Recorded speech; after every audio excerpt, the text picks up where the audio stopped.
partie de cette délégation des cultures urbaines avec bien sûr Malantala, Diawadi et les autres. Vous répondez aujourd'hui à l'appel du président de la République dans un contexte marqué par la propagation du virus. Quel est votre rôle dans justement cette stratégie nationale que le président de la République a mise en place? Merci beaucoup et merci beaucoup à Monsieur le Président de nous avoir appelés ici et de nous avoir vraiment impliqués à cette lutte avec le Covid-19. Donc, comme on dit, on est des artistes et on est des porteurs de voix et on a déjà commencé à sensibiliser les gens parce qu'il y a beaucoup de jeunes qui nous écoutent. C'est en partie des jeunes qui nous écoutent et on a déjà commencé à le faire et aujourd'hui répondre au président de la République, c'est très satisfaisant. Donc, on a commencé la sensibilisation, à leur parler, à leur dire qu'il faut vraiment faire attention à cette maladie. Et c'est notre contribution à nous. On a parlé au président et qui nous a vraiment soutenus par rapport à ce combat et qui va également aider le secteur des cultures urbaines, de la culture en général, par rapport à cette crise. Parce que, comme on peut savoir aussi, les artistes aussi en souffrent. Hein. On ne travaille plus, on ne fait plus de spectacles et vraiment, il a mis un plan où tout le monde pourra bénéficier de cela et voilà, nous en tous les cas on est là et voilà, on travaille pour la sensibilisation du Covid-19, de dire aux gens de faire attention et de rester chez eux. Le président de la République a pris d'importantes mesures d'ordre économique et social pour faire face à ce Covid-19 et surtout pour appuyer les personnes, les populations, notamment les personnes démunies. Quel est votre avis là-dessus? Pour moi, c'est quelque chose qui est très important et c'est une chose qui va permettre aux gens aussi de pouvoir rester chez eux sans problème. Parce qu'on est dans un pays qui est assez pauvre, on est dans un pays où les gens vivent au jour le jour et aujourd'hui, trouver des solutions pour les aider à pouvoir rester chez eux, c'est une très très bonne chose. Et maintenant, comment le faire? Il faut travailler sur comment le faire, comment faire pour que les gens puissent accéder à cette aide-là. Je pense que nous, notre rôle, c'est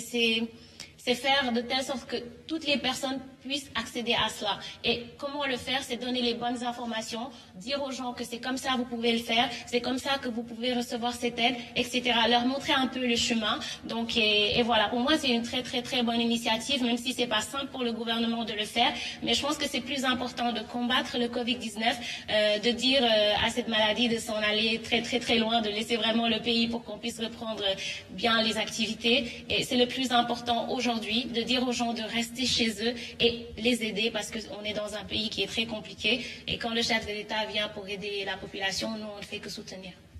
Malal Talla ñëpp xam seen taxawaay ci wetu askan wi te ngeen ñëw wi si woon njiitu réew mi waxtaan si ak moom ban taxawaay la ñu mën a xaarandi ci ñi nga xam ni ñoo nekk ci li ñuy wax cultures urbaines rawatina ci wàllu sensibilisation waaye itam ci mesures yi nga xam ni njiitu réew mi jël na ko mu jëm ci askan wi.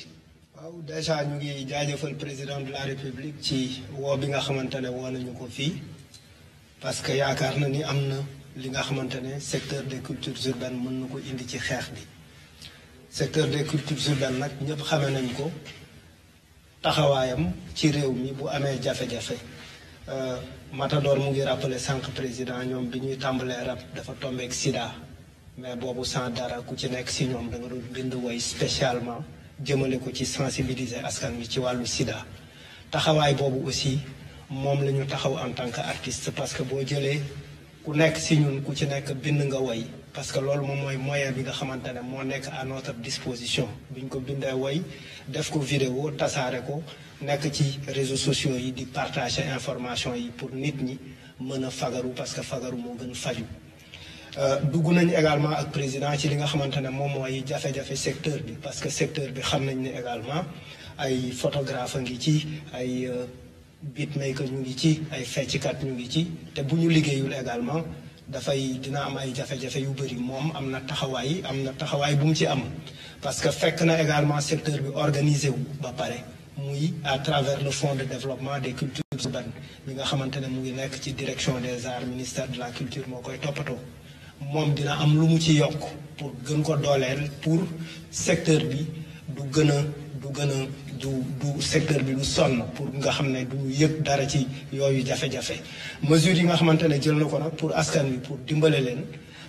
waxtaan nañ ci gis nañ ni que vraiment am na pas-pas bi am na Pastef bi mais loolu yëpp mënul sotti bu fekkee ñi muy liggéeyandool ak ñi nga xamante ne ñoom la yaakaar pour ñu gunge ko doxaluñ niñ ko war a doxale donc sénégalais yëpp parce que xeexu Sénégal la xeexu askan wi la xeexu Cosa Nostra la c'est-à-dire ku laal kii laal kee ñun ñëpp la donc vraiment dinañ ko ci gunge bu baax a baax et puis fexe toppatoo pour suñu secteur ba su koy yëg ni mu koy yëgee bañ a metti. On va également prendre votre avis sur la question. C'est important. Il était important pour vous de répondre à l'appel du président de la République, notamment dans ce contexte particulier. Il faut véritablement sensibiliser les populations, ou également le secteur, Malatala l'a dit, et fait face à des difficultés. Oui, c'est un moment de solidarité nationale, de solidarité tout simplement internationale. Et donc le Sénégal ne peut pas être, et notre communauté des cultures urbaines ne peut pas être en reste. Donc on s'est dit, quand le chef de l'État nous appelle, c'est une marque de confiance. Donc si on était engagé, on devrait l'être encore beaucoup plus. Et c'est dans... En tout cas, nous, on s'est déjà engagé et s'il y a d'autres directives et d'autres actions à mener, on est prêt à les mener parce que il s'agit de pays, il s'agit d'être aux côtés des plus vulnérables, même si notre communauté aussi est très vulnérable, la communauté culturelle. Pensez à tout de suite dans la sensibilisation, pensez à aider les vulnérables, mais pensez aussi à comment relancer les activités une fois que toute cette vague sera passée, comment redynamiser la culture, comment redynamiser le spectacle, le tourisme, comment mettre en jonction tout ça et faire que le Sénégal puisse rebondir et relever la tête très vite parce que ça va toucher à l'économie et on ne sera pas de côté. Nous aussi, on va être touchés. Donc, il faut déjà qu'on commence à réfléchir comment s'en sortir après ça. Donc, voilà, nous, on est venu dire au chef de l'État que nous sommes prêts à nous battre. Et à l'instar des soldats qui sont dehors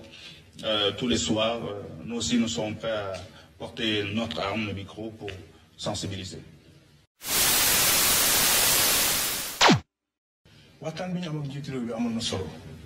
ginnaaw bi ñu ñëwee wuy si xamal nañ ko ñun ci lan la ñu nekkoon ak ci li ñuy fas yéene continuer di nekk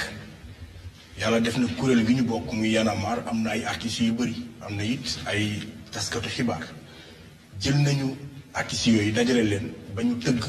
ay morceau def ko ci mbirum sensibilisation dinañ continuer di ko wéyal ñi nga xam ne it ci wàllu information la ñuy yëngu ñi ngi def it ay capsule di ko jàllale ci réew mi fépp loolu suñu wareef la loolu xaaruñu si woon sax chef d'état mu wooñu parce que suñu devoir la en tant que citoyen sénégalais feebar am bu lëmbee àdduna bi ñu jël ci suñu responsabilité taxaw def ca la ca war waaye it ñu rafetlu mesures yi président jël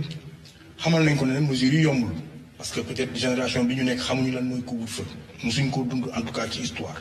moo tax du yomb ñu ñaawlu manquement yi amoon ci premier jour bi mooy jógee ci force de l'ordre waaye it ñaawlu li tax yenn citoyens yi doon ñaawal yenn force de l'ordre yi ba mu jur ay gilaawaale ñu wax ne ñaari boor yëpp kontaan nañ ca nañ ko doxalee mu wax ne jël nañ ci ay mesures ñu xamal ko ne ko ni boo gisee yu bëri am transport bi moo nekkoon jafe-jafe yi mu wax ñu ne dinañ faj mbirum transport bi ak Dakar Dem Dikk ñu wax ko it ne fonds bi ngay jël pour tasaare ko ci askan bi baax na am na solo waaye na leer na nga ci boole ñi ca war a bokk ba séddale bi du am parparloo bu mu wéeru ci sa bourse familiale yi ngay joxe na tas ci sénégalais yépp ku ne mën fay gis sa bopp dem nañ ci sax ba ne ko soo mënee xool denrées de première nécessité yu jëm ci meew ceeb suukar diwlin nu ko état mën a wàññee ci weer yi ñu jëm pour yombalal sénégalais yi ay it facture ndox ak facture courant moom fexeel ba sénégalais yi buñ ko fay ci mois yi di ñëw ci 3 mois yi bu ko benn sénégalais fay ndax loolu mooy tax soo jàppalee entreprise yi ñeneen ñi nga xam ne seen entreprise informelle la ñiy yëngu ci ay salon de coiffure ñi yëngu ci guddi ñi nga xam ne seen liggéey dëbbal la ay góorgóorlu la ñooñu seen entreprise xëy na répertorié wuñ leen waaye boo leen teggilee coonoy facture wàññil leen dund gi ñu war a mën a jënd pour seen njaboot su boobaa ñoom duñ yëg jafe-jafe yi wax nañ ko it ne ko bu ñu jógee ci lii président nag fexeel plateau médical bu Sénégal bi nag répondre nag vraiment pour ñu bàyyi di fajo yi ci biti ndax it mënuñoo comprendre ñëpp di ñëw di jàngee fii ci suñu université faj bu ñu yeggoo seen hôpital yi ñoom gën a baax suñu jos bu feebar fii dem fajo ji fële mu ne jël na ci dina ci jël ay mesures ci li ñu waxtaan dina ci jël ay mesures dinañ ko xool dinañ ko saafara bu baax a baax wax nañ ko it tamit ne ko vraiment mbir mi yombul mais sénégalais yëpp dinañ ci àndandoo sumbandoo ko fexendoo ñëpp tous ensemble ñu xeex ko parce que feebar la ñuy lancer un appel aux citoyens di wax ne nañ amaat sens de la responsabilité et que feebar bi bu kee benn nit moo ko am wàllu ko ñeneen mu indi loo xóor loolu dafay xaw a doy waar kon nañu jël matuwaay yi war déglu ko ni ko nit ñi waxee waaye it autorités yi nañ ko defee nañ ko waxee ni ñu koy defee su boobaa Sénégal am jàmm ñëpp nekk ci jàmm. Merci jërëjëf mu doonoon donc kaddu Omar Cyril Touré plus connu sous le nom de Thiat.